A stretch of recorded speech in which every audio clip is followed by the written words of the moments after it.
Halo Sobat Sinar Bumi, aku lagi di Geopark Maros.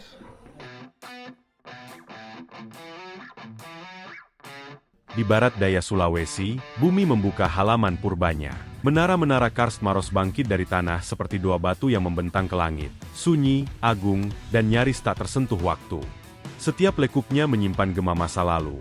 Memanggil siapapun yang datang untuk berhenti sejenak dan mendengarkan. Di balik tebing-tebing itu, manusia purba pernah menempelkan tangan mereka di dinding gua.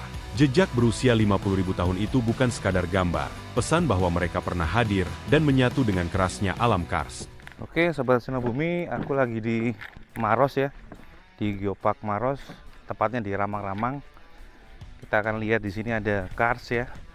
Nanti akan dijelaskan oleh Pak Dedi dari GM Geopark langsung ya. Nanti dijelasin lagi ya. Semuanya nanti lengkap, komplit. Ya.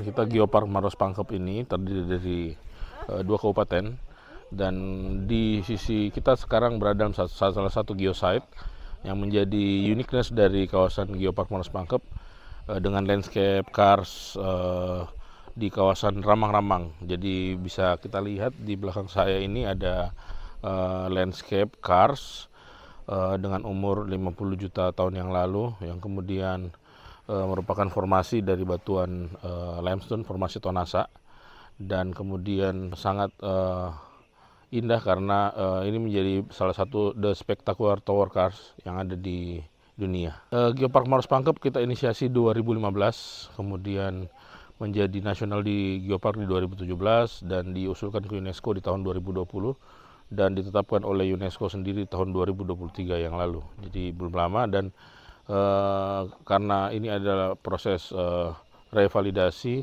di UNESCO setiap 4 tahun, Geopark akan di-assessment kembali, dan tahun depan insya Allah kami akan kedatangan kembali tamu asesor dari UNESCO untuk merevalidasi kawasan Geopark Maros Pangkep. Ini kan di daerah Kars Pak ya, artinya di tempat lain kan banyak yang kering Pak. Tapi Ya. mengapa di tempat ini kalau kita lihat di belakang Bapak tuh banyak air Pak ya, artinya sumber daya airnya cukup melimpah di sini Pak. Mungkin bisa Betul. dijelaskan Pak. Ya, sistem hidrologi kars yang ada di kawasan Geopark Maros Pangkep ini disupport oleh keberadaan vulkanik tua yang ada di belakang, yaitu daerah vulkanik Chamba, yang kemudian menjadi sumber resource dari air yang ada di kawasan kars. Karena kita tahu bersama bahwa kawasan kars itu seperti spons yang kemudian ada banyak pori dan jalur-jalur hidrologi baik di bawah permukaan, kemudian menjadi sumber mata air untuk masyarakat sini, sehingga keberadaan kars menjadi hal yang membawa kemanfaatan buat masyarakat, karena di kars lah melekat kekayaan geologinya secara landscape. Kemudian ada flora fauna endemik yang hanya ada di kawasan kars di Maros Pangkep, dan kemudian ada budaya yang mengikuti yang ada di kawasan kars, itu lukisan dinding gua tertua yang ada di dunia.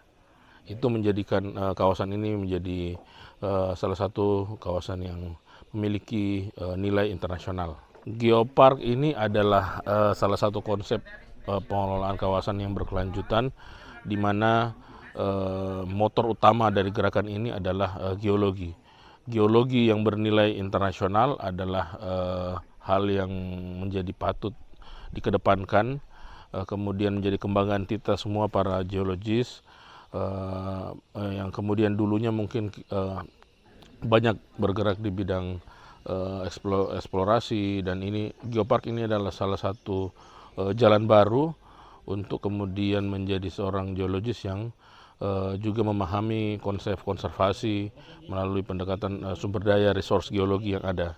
Jadi resource geologi ini adalah sumber daya sekaligus juga menjadi pendekatan ekonomi yang bisa kita gunakan melalui konsep geowisata. Untuk para geologi-geologi yang baru bisa menjadi seorang geologis di satu sisi juga melalui konsep geowisata ini kita bisa memperkenalkan landscape melalui bahasa geologi yang mudah diterima oleh masyarakat, dan bisa memberikan nilai tambah buat teman-teman geologis ke depan.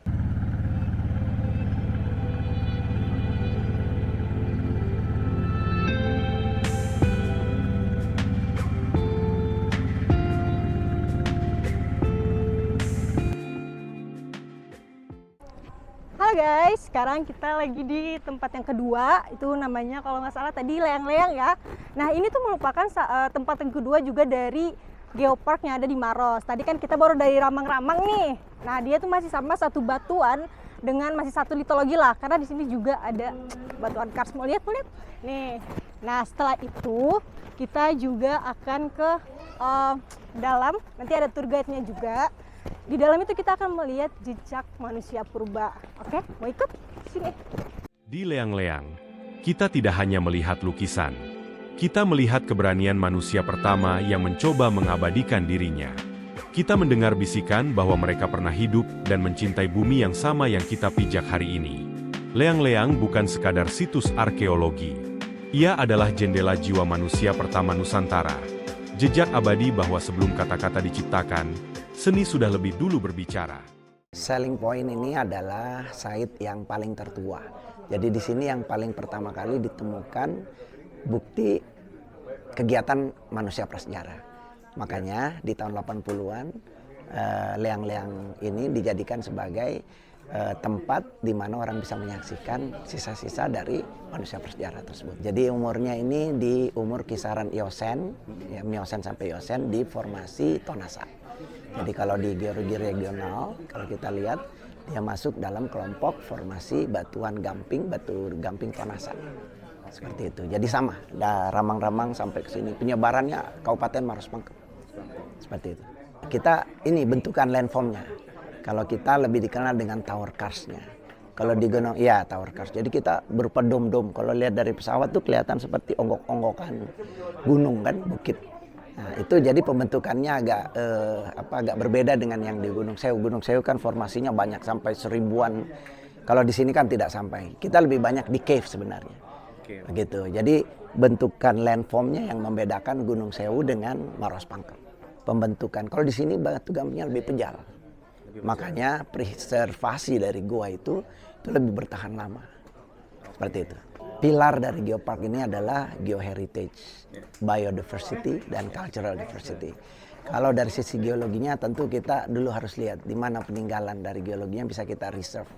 Sehingga bisa buat pembelajaran buat masa generasi-generasi yang akan datang. Jadi kita sebagai geologis memetakan dan mempertahankan, mengkonservasikan. Kalau itu bisa tidak ditambang, kita usahakan. Kenapa? Karena kalau ditambang udah hilang. Habis seperti itu. Jadi peran kita bagaimana memetakan dan meyakinkan bahwa ini bisa ditinggalkan buat anak cucu kita di masa yang akan datang. Maros Pangkep adalah pengingat bahwa karst bukan sekadar batu. Ia adalah memori bumi, rumah kehidupan, ruang budaya, sekaligus harapan masa depan.